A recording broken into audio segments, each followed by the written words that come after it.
Hi,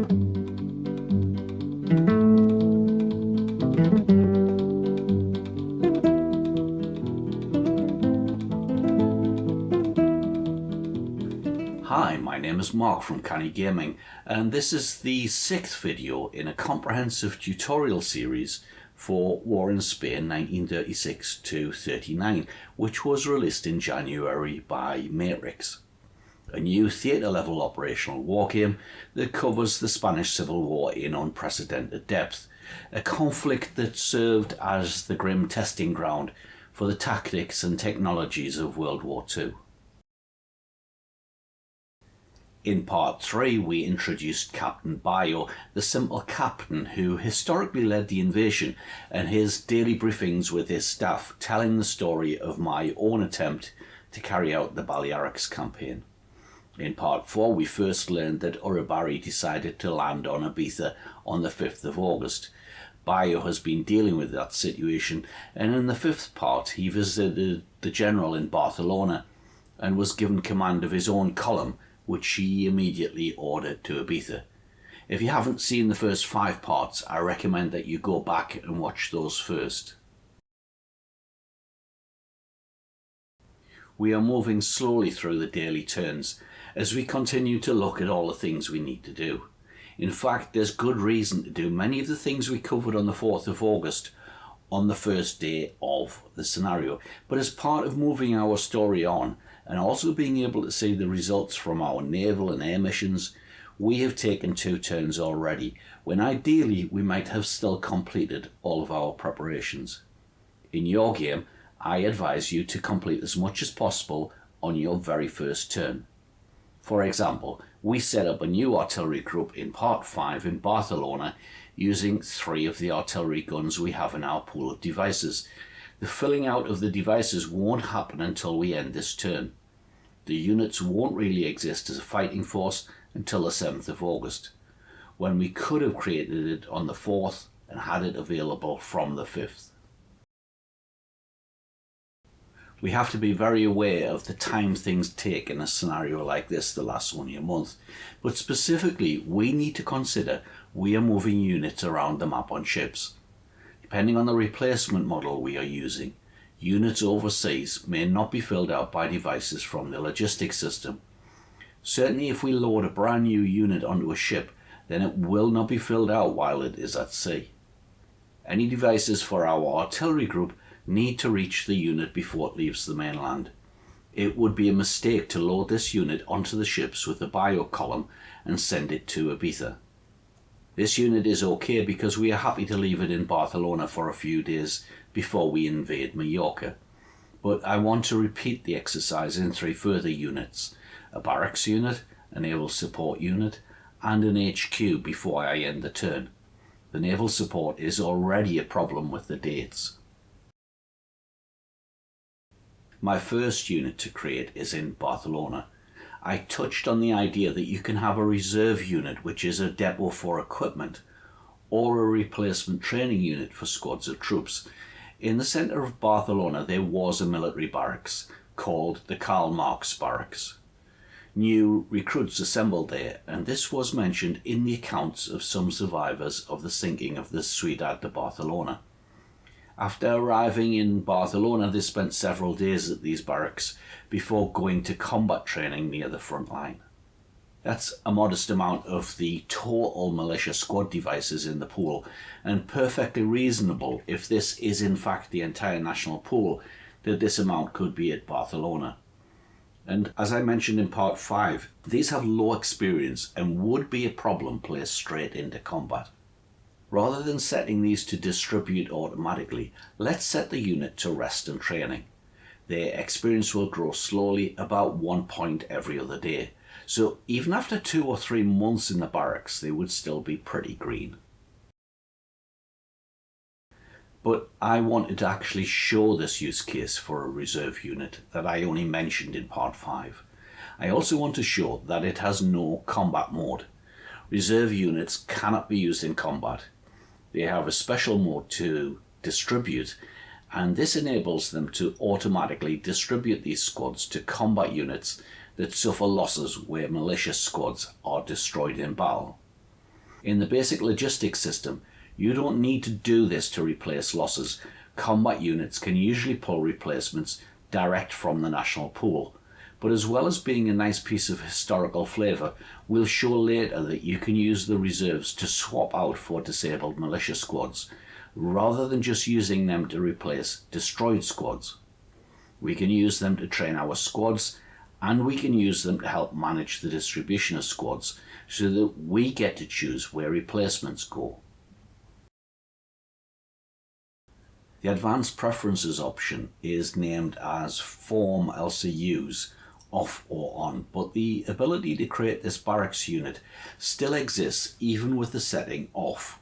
You can still create reserve units in the game with the default option off, and the game will also create them for you in some cases. The limitation of the setting is that after you assign devices to the new unit and you go to the Change To menu, this is restricted. You can only change a reserve unit to a logistics unit.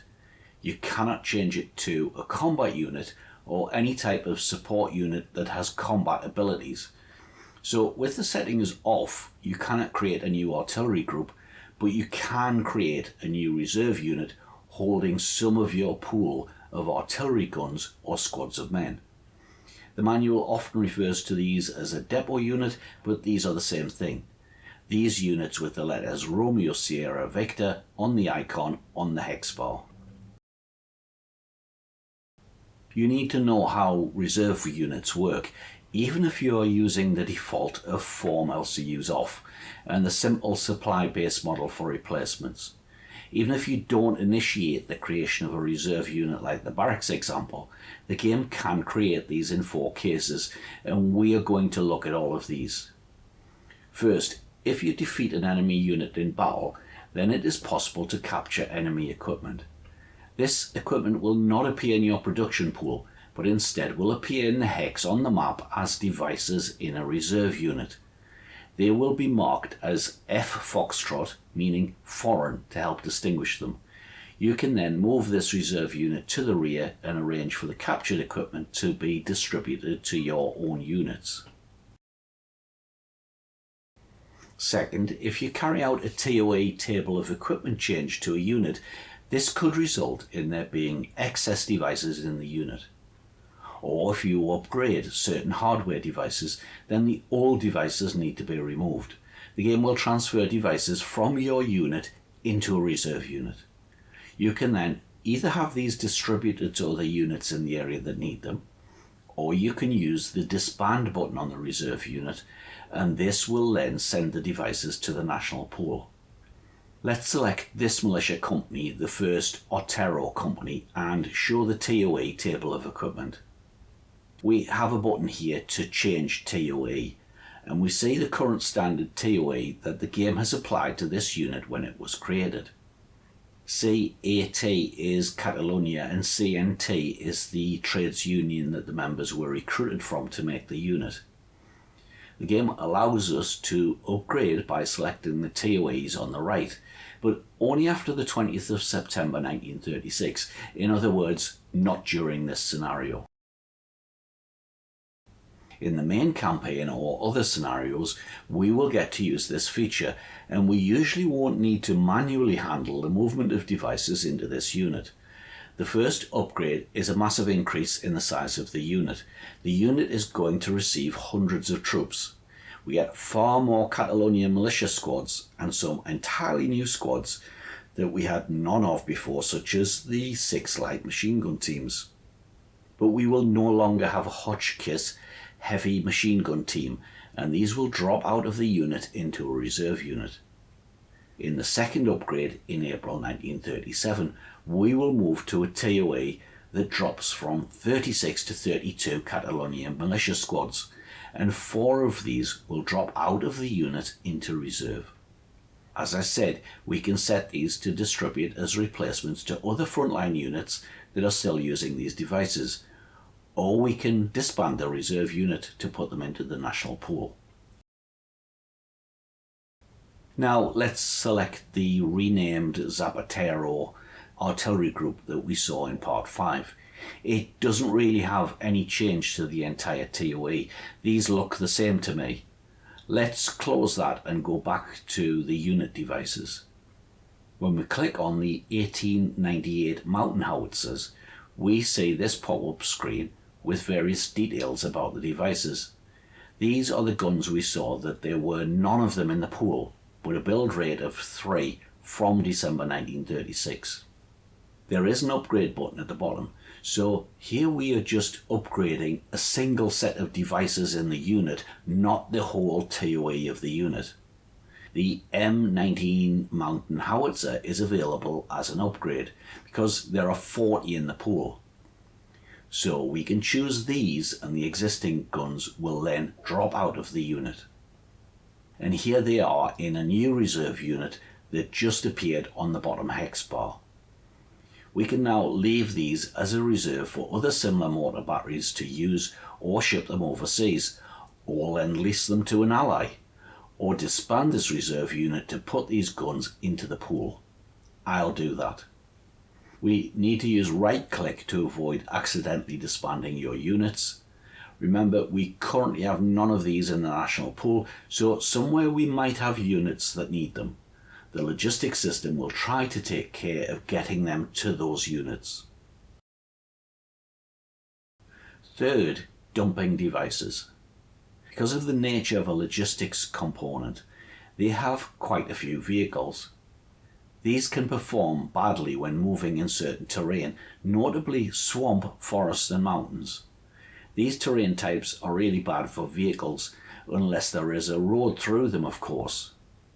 Some other terrains become really bad in muddy conditions caused by the weather, and the game simulates that unpaved roads, secondary roads, are affected by weather.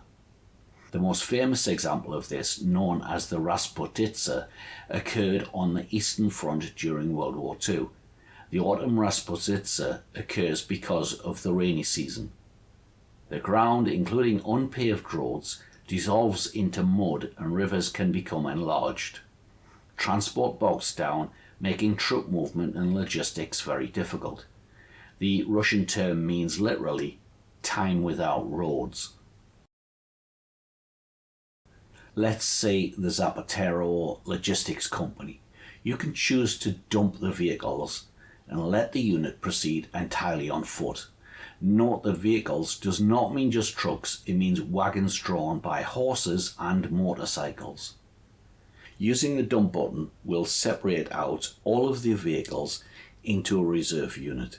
You might also use this if you needed to do an emergency evacuation of troops. You might have no time to wait for vehicles and heavy equipment to be loaded onto ships. You could disband this back into the pool or make alternative arrangements, such as moving the reserve unit the long way around a swamp, or keeping it behind the lines until the weather improves. Of course, a logistics unit might be ineffective without its vehicles. You need to make this decision, but the unit will still have some devices it can use.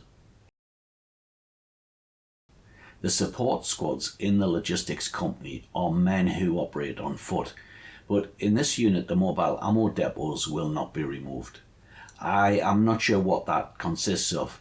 Maybe that represents just piles of ammo covered with camouflage netting, but it doesn't count towards dumping the vehicles, so you retain the ammo and all the supplies you have stored in the unit.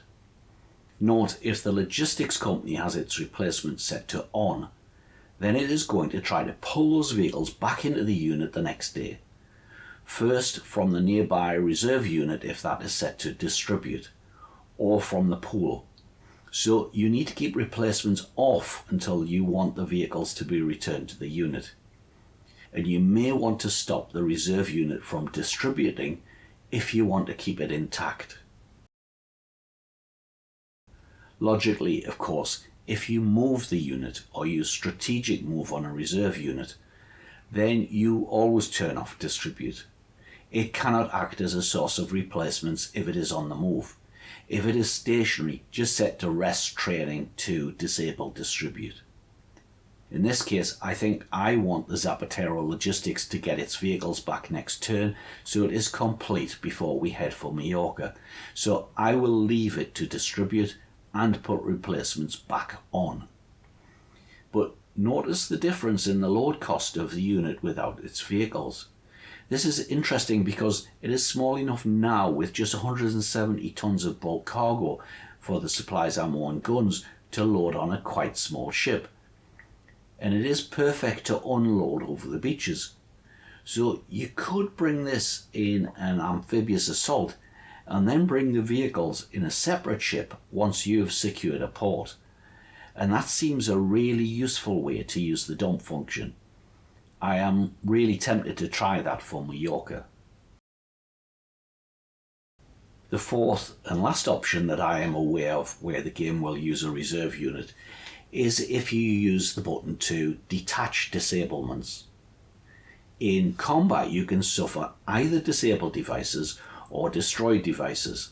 Destroyed devices are permanently lost, equipment that is damaged beyond repair, squads where the men are killed or captured, tanks that have been blown up. Destroyed devices must be replaced from the mechanisms we are discussing, and that happens automatically in our current settings. But disabled devices are damaged, making them currently ineffective. They cannot fire or participate in combat. But disabled squads can be healed and hardware and equipment can be repaired. Meanwhile, a unit with disabled devices is moving around with these devices and supplying them and operating at less than 100% efficiency. Instead of keeping them in the unit, you can detach them. If we go back to the Zapatero mortar battery, we can see that in the list of devices, it has a TOE of 1 Colt AA machine gun, but next to it is a 1 in brackets, meaning it is currently disabled. We could ignore that and accept that it will be repaired at some stage, probably in a few days, though unlike airplanes and ships, we don't get to see the exact details. But you can use detached disablements to remove it from the unit. It may go into an existing reserve unit with a left click, or the tooltip explains a right click will create a new reserve unit. The device is removed immediately, but the replacements will not be assigned to the unit until at least the end of the following turn. In the logistics phase, that occurs just before midnight after all movement and combat has occurred, and that is the case regardless of how the replacements are provided. Of course, this will only happen if the unit has replacements enabled. I should explain here how a unit normally gets replacements and explain that there is an advanced preferences setting that is replace mode here. And it has 3 settings: the default, supply, pool and device ship. But the order in the drop down is confusing, and this confusing order is repeated in the manual when it covers these settings. To be clear, supply or the supply based model is the simplest of the 3 models and is the default. And this is the model that I am currently using, and I guess most of you are. The supply based model does not require reserve units to be created, but the intermediate model, called the pool point shipping model, and the most realistic model, called the detailed device shipping model, they both require you to actively create and manage reserve units. In the supply-based model, using reserve units as depots is entirely optional. You cannot stop the game creating reserve units in the cases I highlighted, but you never need to create them yourself directly. And if you don't enable Form LCU, then you may never have a reason to click the button in the LCU sidebar list to create a new LCU. Every time the game creates one, you could immediately just disband it and send the devices to the pool. That absolutely works, and I want to reiterate that the default settings are not in any way lacking. The developers have still incorporated into these supposed basic settings far more detailed options than we had in War in the Pacific, which was itself one of the most complex wargame simulations we have seen. With the defaults, you would never be able to create your own artillery unit or any other combat unit. You are constrained by the historical orders of battle and the schedules of arrivals and withdrawals. But upgrades of devices are still possible, and changes of TOEs as defined by the historic data are still possible. Capture of enemy equipment still happens. So you will see reserve units even if you never create them yourself. As the name suggests, the supply-based model is based on the presence of supplies at a nearby connected base. And therefore, to fully understand the replacement system, we need to understand at least something about the supply system in this game. Supplies are a lengthy discussion in its own right, and I will cover them further in part 7. For now, we can just note that there are 4 main elements to the supply system: the national capital, the railways, bases, and the units. In many respects, this looks like the system in War in These Two, where supplies were generated at the national capital, or a city designated as the capital in scenarios where the historic capital is not on the map, and these flow outwards through the rail network to the frontline units. In this scenario, it is Barcelona for the Republicans and Palma for the Nationalists. In the main campaign, Madrid and Burgos. This is a pull system. The logistics chain starts with the units which pull supply to themselves. The capital is the end point in meeting the demand. If we look at this unit, which is the third company of Bayo's column, it is in Manresa and is too far away from Barcelona for us to wait for it. The rest of Bayo's column are getting on ships. This is heading to the port, but will take 2 days to get there. As we might guess, the company in Manresa is connected to the base in the hex for supply purposes. We can confirm that by clicking on this green text for the logistic capacity. Manresa is listed. And we can confirm that Manresa is regarded as part of the National Logistics Network for replacements here on the hex bar. Yes, we are connected to the national capital. Manresa, like every other base, starts the game with some supplies, and in this case it is 368. For the third Bayo company, their supply base is Manresa, and it is this which matters for the replacement system when it is using the supply-based model. For the company to get replacements from the pool, the company must be enabled to receive replacements, of course, but everything else depends on the supply base. The devices teleport from the pool to the unit as if they were already in the supply base, and instead of a pile of supplies of consumable items on the shelves of a warehouse in the supply base, there is equipment there, and we can pull that equipment off the shelves into our unit when we need a replacement device. It's slightly unrealistic when it can also be devices which are squads of men, yet it abstractly represents the fact that part of the logistics system would be used to move replacements to the front to join the unit. Until a unit calls specifically for either a device or a pile of supplies, the system treats them exactly the same in terms of moving them from the national capital through the rail and truck network, treating the devices as just an abstracted quantity of general supply. It's a simplification, but one that works quite well in meaning that you rarely need to consider how the replacements reach your combat units at the front line.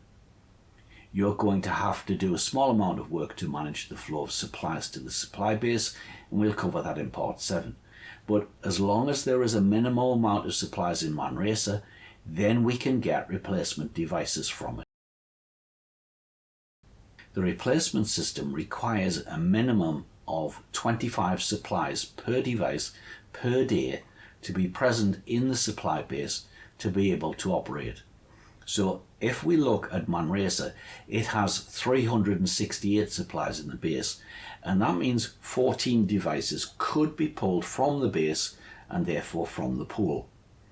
This places a fixed limit on the number of devices the supply base can handle. Yet, even Manresa here on 6th of August, this limit hardly matters. The base can provide a lot of new devices to the third company as it stands. Pull in another 2,000 or 3,000 supplies and the capacity to supply devices greatly increases, and the limit becomes largely irrelevant because we are hardly likely to stack many units here, especially as Barcelona can handle many times the replacement of devices than Manresa.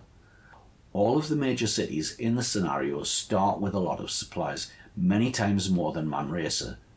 In the wholly unusual situation that I set up for the Karl Marx barracks with dozens of devices, that can even happen in just a single day because Barcelona has the supplies to provide thousands of devices every single day. But the rule matters here, in Santa Eularia. There's not thousands of supplies, and it's not connected to the logistical network that includes Barcelona. Although it is not connected to the national capital, then Santa Eularia can still provide some replacement devices from the pool teleported across the sea. For non-connected bases, the rule is that 250 supplies must be present in the base per device per day. Currently, we can provide no replacements at Santa Eularia. If our supply convoy arrives and unloads about 500 supplies, then we might be able to provide 2 replacement devices. You can see the triple difficulty we face in engaging in combat operations in Ibiza. If we are short on supply, our troops suffer from fatigue. We cannot sustain offensive operations if we have no ammo, especially for artillery barrages, and we may not be able to replace our losses in battle. There are 2 more elements to the replacement system when we are using the supply-based model. As well as the requirement to have at least 25 supplies in a connected base, 250 overseas, then there is a cost. The abstracted piles of supplies that transform into a device need to disappear from the shelves of the base. The manual is very vague on this, and there is no information in the equipment database.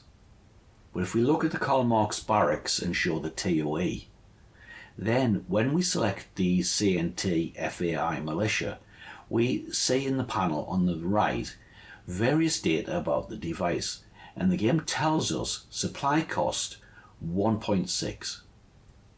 That seems very low to me, and there may be a multiplier applied in Manresa and an even higher one applied in Santa Eularia.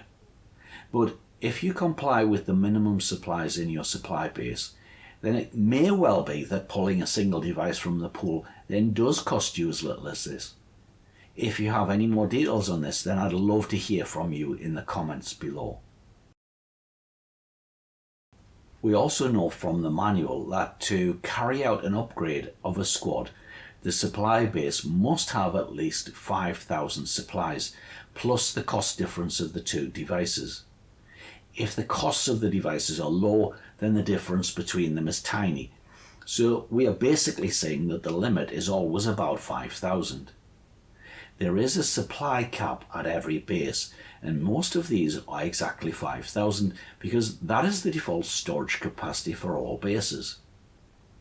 We can stockpile supplies there in excess of 5,000, but there will be losses due to spoilage. But this 5,000 limit is clearly meant to require that you cannot upgrade a unit except in a substantial supply base where you have deliberately stockpiled supplies, or you carry out the upgrade in a major city. Here at Manresa, for example, where it has just a few hundred, and even Girona, where we recruit a number of units, it has less than 5,000 supplies. If we want to upgrade the Bayo third company, we may be forced to move it to Barcelona. They are going there anyway to get on the ships, and in this particular scenario, the movement through the large ports helps us there. Except we need to remember that if we carry out an upgrade, that we do so at least one turn before they get on ships. We definitely cannot currently carry out upgrades at Santa Eularia, but if we somehow get 5,000 supplies there, I am unsure if even higher minimums are required overseas.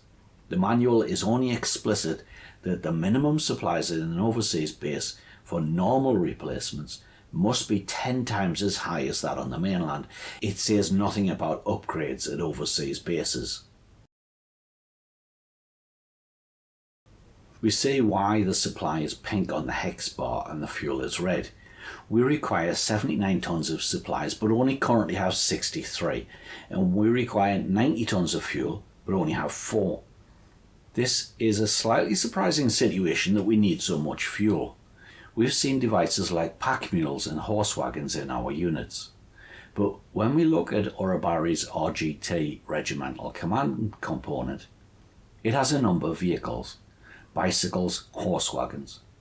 But it is this, the 2 Tisna Aus AC equipped with machine guns. This is the name given to various improvised armoured cars. The unit wants to store 6 tons of fuel for them. That amount is low compared to the number shown in the base window as required, but I think the logistics system is indicating that it wants to build up to about 15 days of supply and fuel in the base. That is typical of these types of systems, and I am sure how it worked in War in the Pacific, but the manual just says that it will require a few days. We have a supply convoy on its way from Tarragona, and we have selected to send both supplies and fuel. Numbers there are the supplies and fuel available to be loaded at Tarragona. We are not sending 24,000 tons of supply. The capacity of the light cargo ships is shown here. That's a total of 565 tons. The game allows cargo ships to use some of their bulk cargo capacity to load barrels of fuel in their hold, and the game should split that capacity between supplies and fuel if we want both, but we can't control the exact amounts. Despite that uncertainty, we can expect that is more than enough for the logistics requirements of Santa Eularia. But remember, that's with Urabari having a single company on the island. Another is on its way, and most of the Bayo column is also heading to the island, and further forces will arrive soon. We need supplies and fuel just to sustain our forces before we even carry out any combat. We need to keep a very close eye on this. Let's make one adjustment and give us more certainty on what should be loaded. We can set the Tarragona convoy just to carry supplies. It will be 565 tons of supplies. Then in Barcelona, let's create a task force here using one of the oilers at anchorage. These can hold 220 tons of fuel or oil. We don't want any supplies. These types of ships cannot load supplies anyway. They have no cargo hold.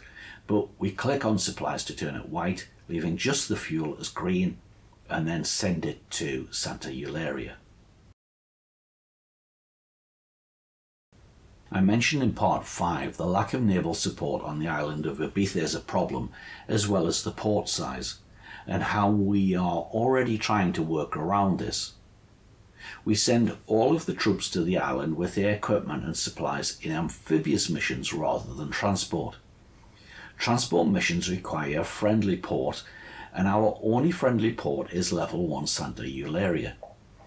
The port cannot handle the docking of any single ships over 1,000 tons, nor any combination of smaller ships over 1,000 tons.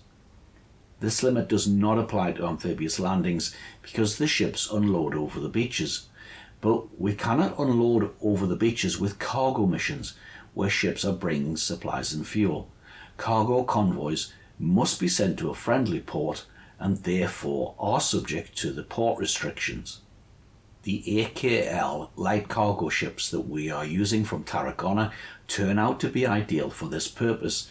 There are 5 ships, total tonnage less than 1,000 tons. so they will be able to dock at Santa Eularia. But the speed they unload will be affected by the lack of port services unit. It will be quicker than unloading over the beaches, but still not optimal. I mentioned in part 5 that we could take a naval support unit from somewhere like Alicante and send it to Ibiza. We could have started that process on the 4th of August. There is a nearer port which has no ships using it, and that is Castellón here. And there is a naval support unit. We could move that to Valencia, but it will take a few days to get there marching. But it is really small compared to most combat units, and we have some small ships we can use to pick it up and take it to Ibiza. This is very like War in the Pacific, where we needed base support services, both naval and aviation support, on many islands as we extended our control, either as the Japanese in 1941-42 or the Allies later. We were often scavenging base support units from elsewhere. Perhaps we need to get away from that thinking now in this new game. Instead of taking naval support from somewhere else like Castellón, we can create our own. The ability to create something like a port services unit when and where we wanted is invaluable when the scripted schedule of reinforcement units might not give us a new port services unit for months. Giving us flexibility for units like this is a real step forward from the developers. As long as we have the devices in our pool, we can use them. But what's the need now we are using the Castellón port services? We can get men onto an island using an amphibious mission, but we cannot get them off the island except through a port. Whether we are using a transport mission or an amphibious mission, loading always takes place at a port.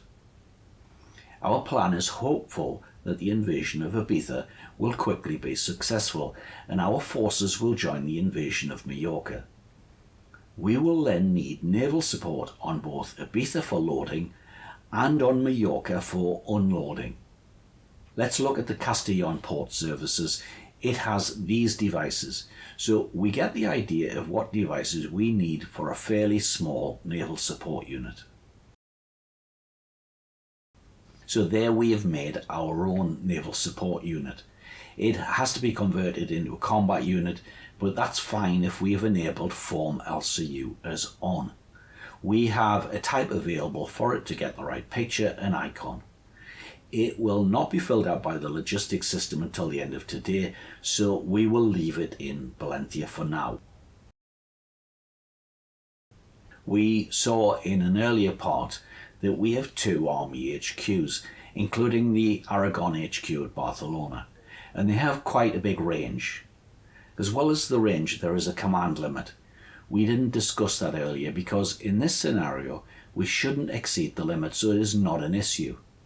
That's visible when we use this button to calculate HQ command ability, and we see the comparison of the amount of units that we can attach without getting penalties on the effectiveness of the HQ. So if you're having difficulties with this in another scenario, then just use your pool of HQ support squads to create another HQ. Or you could just increase the size of an existing HQ. Notice here that when we click on the Aragon HQ TOE, we see something which is not very apparent at first. The HQ is very undermanned, missing many devices. Due to the rebellion, it is missing many of its HQ staff squads. If we enable replacements for this HQ, its command level will increase next turn from nearly 400 points to over 1,500. So you get an idea of the ability of the HQ staff squads. Although the manual doesn't tell us this, it appears each device provides about 125 command points. The game is not very clear what those command points represent, but to command all the columns we saw in part 5 around Barcelona seems to use a total of 257 command points, 3 HQ squads. We definitely do not need 12 HQ staff squads in the Aragon HQ in this scenario. we could stop it getting replacements.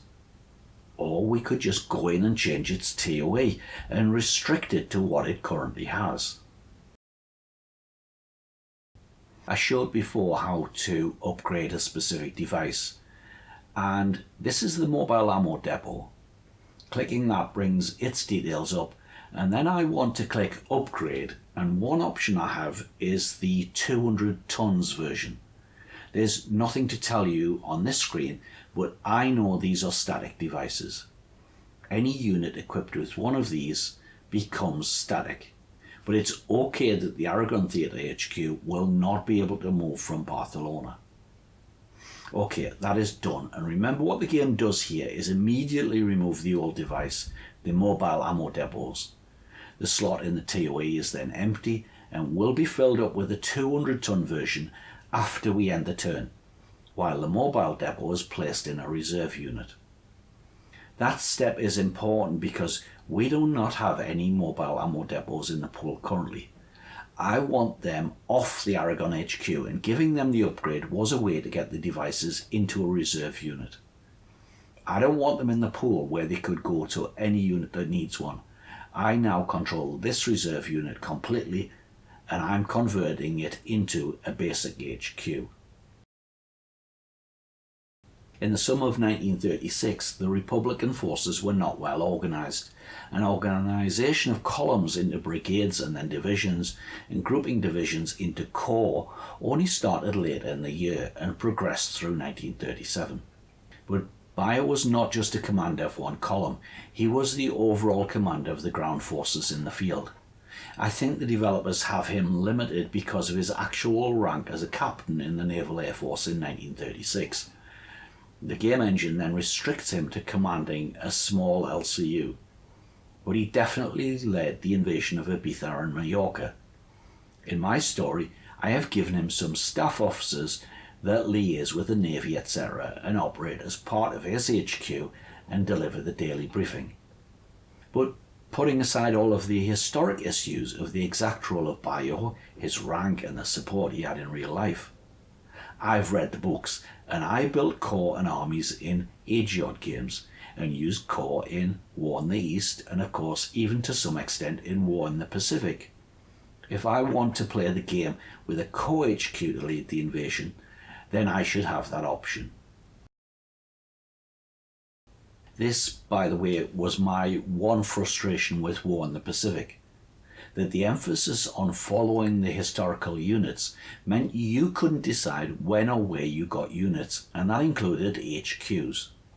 I'm so glad the developers have addressed this. Now in War in Spain, if I want to create a core HQ, I can do it. Not everyone will, as I explained in part 4 over the air groups. You can leave these settings off and play entirely with the historical orders of battle and TOEs if that is how you prefer. But I'm showing what you can do if you want to fully utilise the tools the devs have built for us. There are plenty of the devices you need in the pool. So many that I doubt that this is any sort of problem to create not just a core HQ for this operational, but several of them in the main campaign, even if historically the Republicans didn't have them in August 1936. Notice they need signal squads as well as HQ squads, because those particular devices provide the communications with the units under the HQ. You don't need many of these. 3 plus the telegraph team seems fine. There's a basic HQ, and by using that workaround, I managed to get the Aragon HQ to give up its mobile ammo depots for my new HQ. I wouldn't have to do that if there were mobile depots in the pool. This is the one device I was short of. But at least it shows that you can shuffle some of the specialist devices around, and that will be useful to many players to know that you can definitely create your own HQs. To play along with the lack of clarity about the command structure, I will name it the Barracks HQ. I am not forced to call it a numbered core HQ. The game allows me to attach this new HQ to the Aragon Theatre HQ and form a hierarchy of command if I want. So you not only see what you could do if you want to in this scenario, but how you can begin to create your own better structured army in the main campaign, rather than waiting for the scenario files to give you the historical units. It would be nice to give Bayo command over it, but that would require some modding of the scenario files. I would be happy to show in the series how to do that, but it can only be effective if we do it before we play the first turn. We can't go back now and make him an HQ commander. If you want me to include a part of the series on modding, then put it in the comments below. The HQ also needs some support squads. These generic support squads can assist with loading and unloading ships. They can also assist with logistics, garrison functions, etc. But we also see the specialist support squads for naval support and aviation support in some HQs, and there are no restrictions on this. For example, aviation support can be in air, naval or army HQs. We had both an Army Air Force and a Naval Air Force in Spain in 1936. We can put naval or aviation support or both in an Army HQ. And we can put medical support devices, logistics devices, engineering and others. Even a mix of devices that we don't see anywhere else in this game in 1936. Whatever feels right to you. Notice there are medical support squads, ambulances and military hospitals in this game, even hospital ships. These assist in bringing disabled troops back into combat. We could create a separate field hospital unit, or we can place medical devices into the HQ. By doing so, we increase the size of the HQ and perhaps reduce its mobility, so we can't go overboard. But we're going to establish an HQ on an island, and I think we need these support elements available to our commander, not sitting in Barcelona. The existing Army, Navy and Air HQs have the ranges to cover Mallorca for command purposes, but their other support functions cannot extend overseas. In fact, aviation and naval support devices cannot extend their support outside of the hex they are located in. They must land on the island if we are to make any use of them. We'll discuss in part 7 our plans for Mallorca, but for this part we need to push on with our operation in Ibiza. You are all, I'm sure, anxious to see what happens to our Barracks. None of these new units take part in currently planned parts of the Ibiza operation. I have delayed this moment to set up the units so the logistics system can begin the process of filling out these new units with the devices they need. I think this is the first time I have shown this.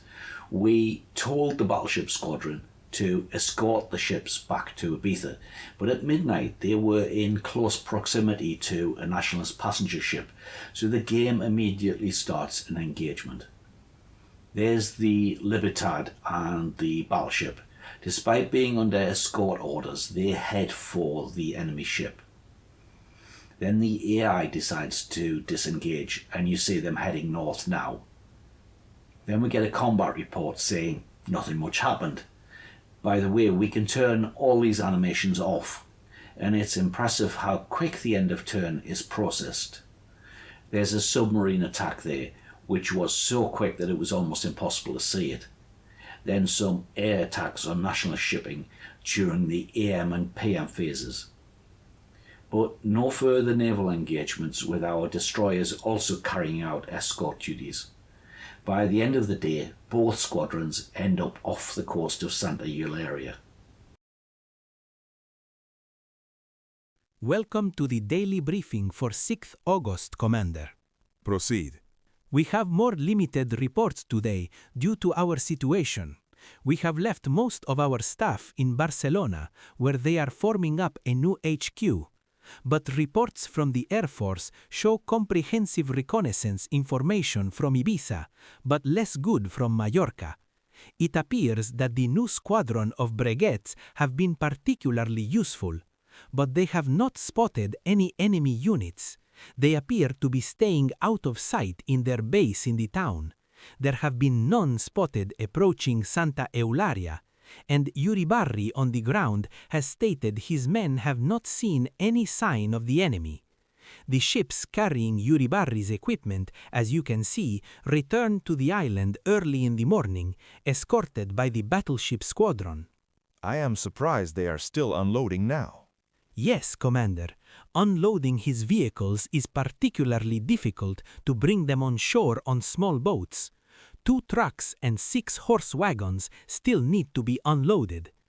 The Navy have reported that the Naval Support Unit that they sent from Castellón has already arrived and unloaded. They arrived on a small landing craft that was able to pull right up onto the beach, and that has proved far quicker than transferring from these large ships. That is something we should consider for Mallorca.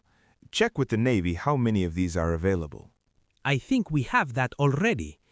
Yes, there are 6, but 2 are badly damaged and currently undergoing repair. The Generalife arrived from Valencia yesterday afternoon, and they are now fully disembarked. Uribarri now has 2 companies and nearly all of his equipment on the island. The 3rd of his columns will arrive at Valencia tomorrow. I think that Mestres will not come now. Perhaps Uribarri was right, and they will not fight. In any case, Mestres must be fully aware of our small fleet.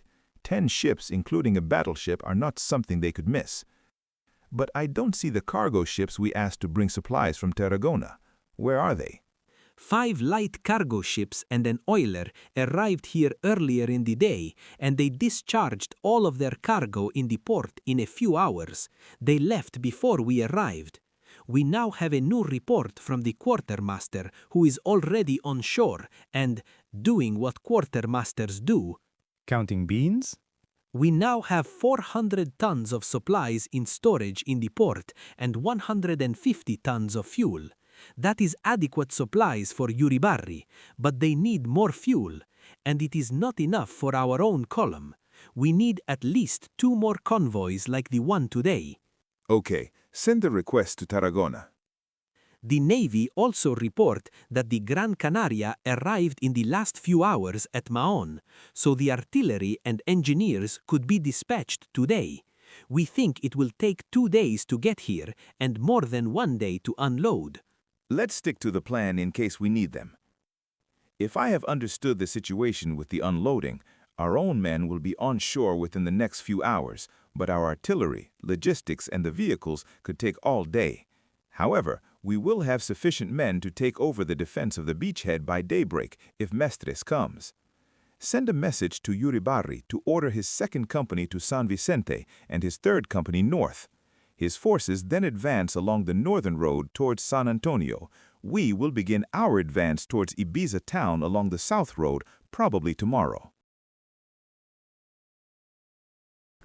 We've been looking at aspects of the logistics systems, and we saw that for the replacement system, we are using the default supply-based model.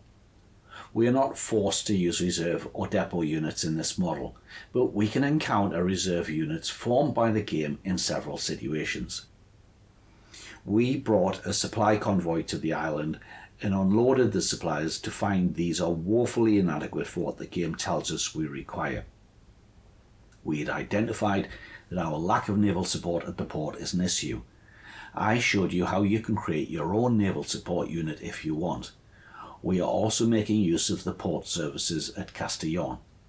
Supplying our forces is very dependent on the throughput of a single level 1 port. We have planned ahead for Mallorca by building our own HQ, incorporating medical, naval and aviation support that we will land on the island. Part 7 will cover more details. As part of this discussion, we touched on various medical devices that can assist with bringing disabled squads, representing wounded or sick soldiers, back to full health, and how destroyed squads, representing men killed, missing or captured, can be difficult to replace overseas unless we have plenty of supplies. If you found this video helpful, please consider liking the video and leaving a comment. I would love to hear whether you have been experimenting with making your own custom units. And don't forget to subscribe to Cannae Gaming and hit the notification bell so you don't get stuck on a boat off the shore of Santa Eularia. I've been Mark from Cannae Gaming, and I will see you back in the Barracks in part 7.